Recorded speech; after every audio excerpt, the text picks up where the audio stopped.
नमस्कार मित्रांनो, एके उलटा मोटिवेशन या युट्यूब चॅनल मध्ये आपले पुन्हा एकदा स्वागत आहे.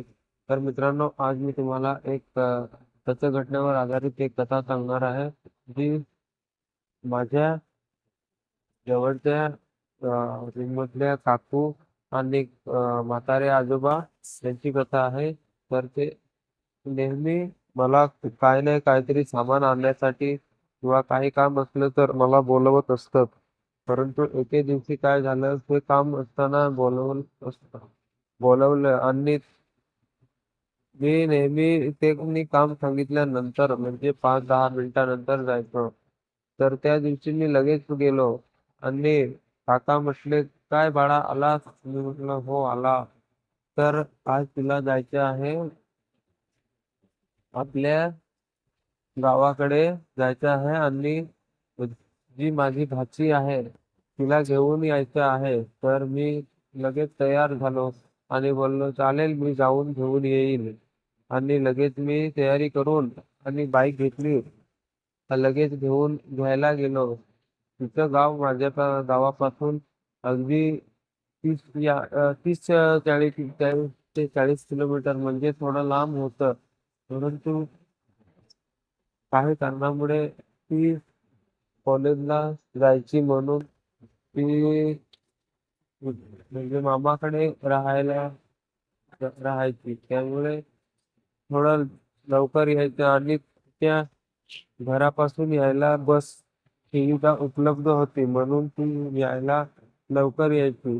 आणि त्यांनी गावापासून असलेल्या पाटीलपाडा या पाटील कॉलनीमध्ये येऊन ती थांबली आणि मला कॉल केला. म्हटली, "कुठे आहेस रे? अजून आलास की नाही?" मी म्हटलं लगेच की येत आहे, अर्ध्या रस्त्यात आहे. थोडं लेट आजोबांनी सांगितलं म्हणून मला यायला जमलं नाही. तर तिकडनं येता येता ती खूप मोठी कंबर होती.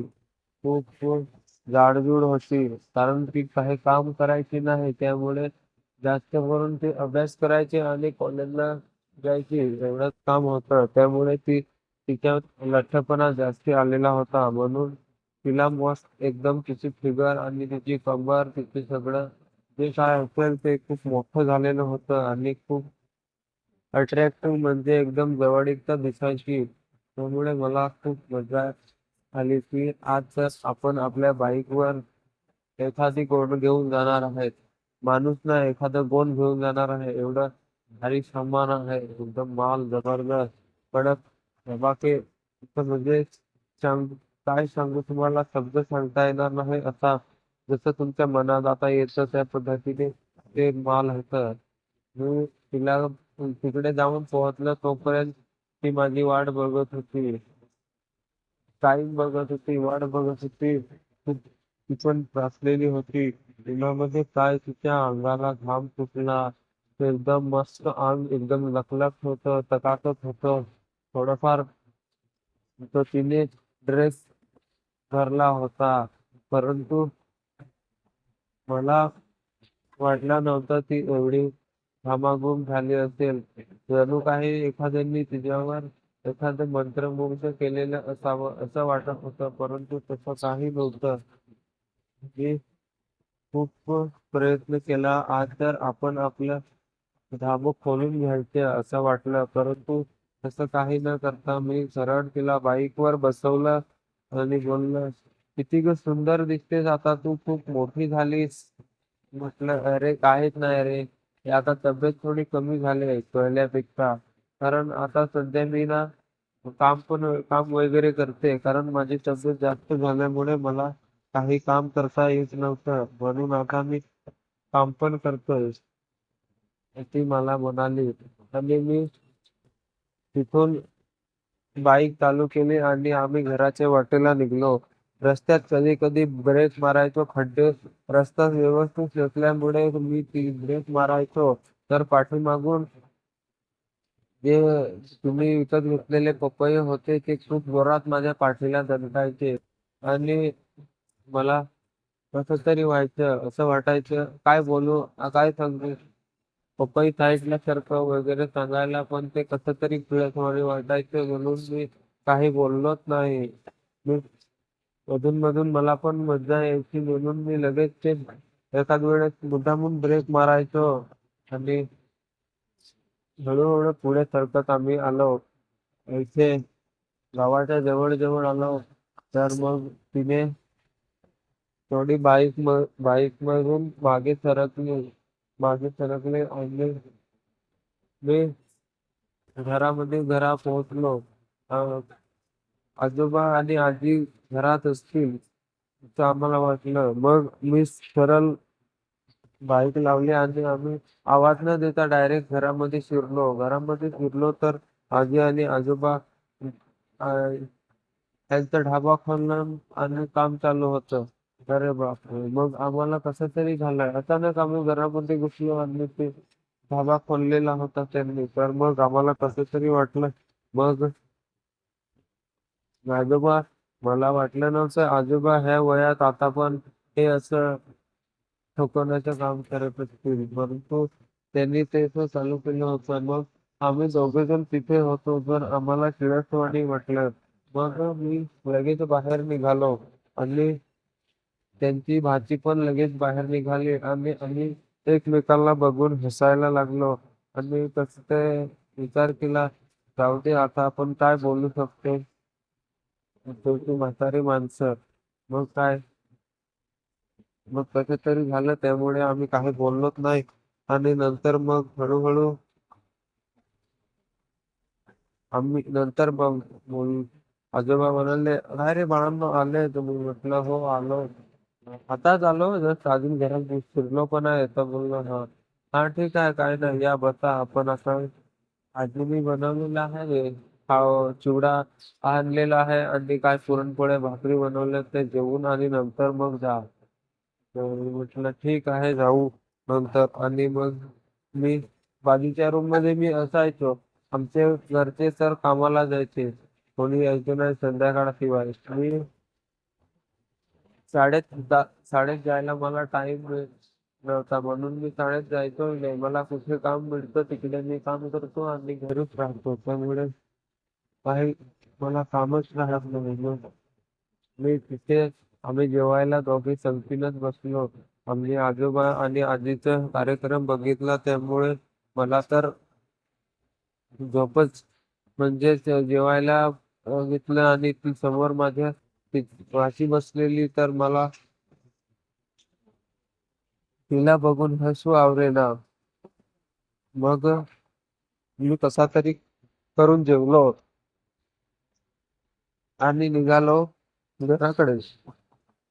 घरी जवळच 100 मीटरवर माझं घर होतं. मग मी लगेच तिकडे घरी गेलो आणि आपलं पोपट जे होतं ते मी हातात घेतलं आणि त्याला मी त्यांच्या आठवून ते फिरवत होतो. तर मग मला फिलिंग वाटत होती आणि तुझा चेहरा मी डोळ्यासमोर घेत होतो आणि असं वाटत होतं आज तर माझं म्हणजे पोपट आणि ढाबा खोलण्याचा कार्यक्रम होता तो मिस झाला. त्यामुळे मी नाराज सारखा झालेला होता. परंतु तसं काही मी मनात विचार नाही ठेवला आणि पुढे मी ते विचार करून आणि ते पुढे मी कंटिन्यू चालू ठेवलं. तेवढ्यात आजोबांची भाची ही आमच्या घरी आली आणि "अरे कुठे आहेस रे?" मी म्हटलं, "कोण आमच्या घरी आज एवढ्या दिवसातून आलं? कोणी नाही येणार आहे दिवशी आज कसं काय कोण आलं आमच्या घरी?" विचार केला जाऊ दे कोणतरी आलं तर जातो बाहेर बघतो.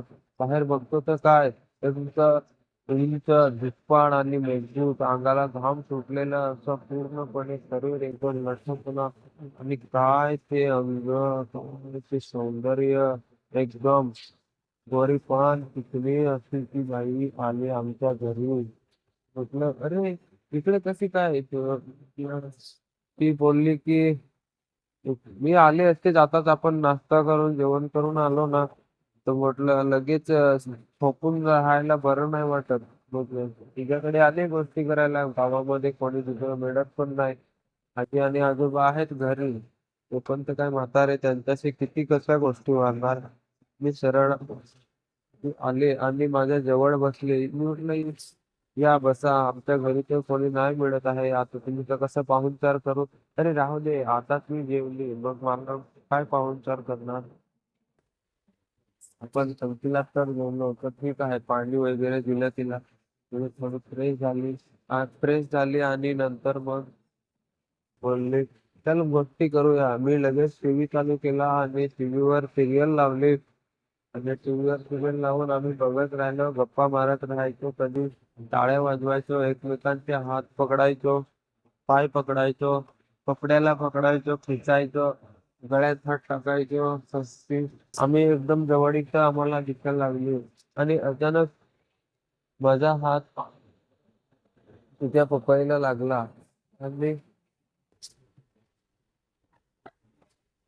ती थोडी दचकली आणि विचार करायला लागली काय करू. मी सरळ सांगितलं, जे आजोबांनी केलं ते आपण करायचं. तर ती लगेच लगेच म्हणाली, हो चालेल, ते करायचो ना. मग मी तुला कधीच तेवढ्यातच सांगायची होती, परंतु मला वाटलं तू जसा माणूस नसशील. आम्ही तर गोष्ट करायला आले. मग आम्ही लगेच तिथं ढाबा खोलून घेतला. तुम्ही म्हटलं, चला खोलून टाक ढाबा. मी लगेच ढाबा तुम्ही खोलला. मी आपला थोडा घेतला आणि ढाब्याला टेकवला. तर ढाबा पूर्ण सुकलेला होता. तर त्याला मी थोडं वार घासून घेतलं, तिकडे धुवून चोळून सगळं घेतलं, मग ओला झाला. मग आम्ही त्याच्यात थोडं कढईतलं तेल टाकलं. तेल टाकल्यामुळे ते थोडं गरम झालं.